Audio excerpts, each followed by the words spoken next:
ఇప్పటి వరకు విఘ్నేశ్వర సిద్ధిదానికి మంగళసూత్రం వేసినాము. అదే విధంగా బుద్ధికి కూడా ఇప్పుడు మంగళసూత్రం 3 ముళ్ళు వేసిన తర్వాతనే వెయ్యాలన్నట్లు అక్కడ 3 ముళ్ళు వేసేసిన. ఇక్కడ కూడా శ్రీ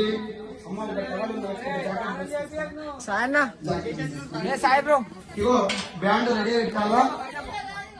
అదే సప్పుడు ఇప్పుడు 5 సార్లు మంగళాష్టమి ఉన్నాయి. జీలకర్ర చేతిలో పట్టుకోండి. నేను చెప్పింది ఓన్లీ ఒకటే జాకెట్ వేసి ఇలా అర్థం పట్టాలండి.